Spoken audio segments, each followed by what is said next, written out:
Prajamitra news TV channel స్వాగతం.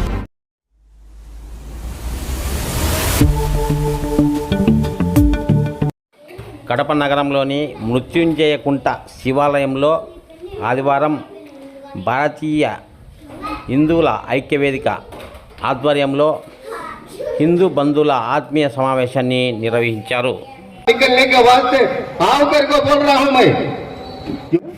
మన వాళ్ళకి ఒక్క రూపాయి కూడా ఇవ్వాలంటే మీరు చప్పట్లు కొడుతున్నారు. అది సిగ్గుచేటైన విషయం. అట్లాగే పిల్లలను వాళ్ళు ఎక్కువ మంది పెట్టించుకుంటారు. మనము ఏది చేయకూడదో అది చేస్తాము, ఏది చేస్తామో ఏది చేయాలో అది చేయము. అందుకే దాని ప్రతిస్పందనే వచ్చింది. ఇది మాత్రం ఎప్పటికీ గుర్తుపెట్టుకోనండి. ఇంట్లో రాముడిగా బతకండి, జీవించండి. బయటకు వస్తే హనుమంతుడిగా నడవండి. అవసరం వస్తే పరశురాముడే. కానీ అది ఆ పాట అది ఎందుకంటే కన్నా అది చాలా విజిలెన్స్ తో కూడా ఉంటుంది, వస్తుంది. అది కూడా సమయము కాబట్టి అది కావాలి కూడా. కాబట్టి ఇది మాత్రం కంపల్సరిగా అది మాత్రం పాటించండి. మనకు మించిన తోపులు లేరు, మనమే చాలా అద్భుతమైనటువంటి గ్రంథం.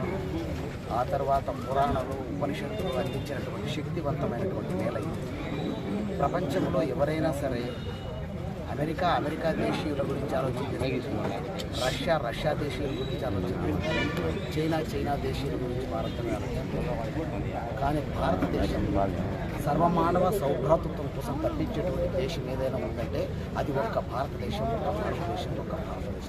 సర్వే జనా సుఖినో భవంతు అన్నటువంటి దేశం యొక్క పరంపర ప్రక్రియ అంతా కూడా వేదాలకు అనుకూలంగా నడుస్తున్నటువంటి దేశం. ఏ రోజైతే భారతదేశం నిర్భీక్షంగా ఉంటుందో, ఏ రోజైతే వేదాలు చక్కగా పరిడవిల్లుతాయో, ఏ రోజైతే పురాణ ఇతిహాసాలను చక్కగా కాపాడబడతాయో ఆ రోజు ప్రపంచ శాంతి కూడా చక్కగా ఉండి తీరుతుంది.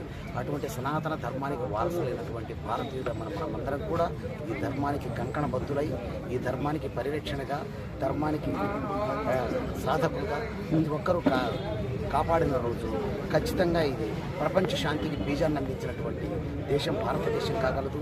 అందుకు కృషి చేయాల్సినటువంటి బాధ్యత ప్రతి ఒక్క భారతీయుడి మీద ఉందని మరిన్ని వీడియోల కోసం ఛానల్ను సబ్స్క్రైబ్ చేయండి, షేర్ చేయండి, లైక్ చేయండి.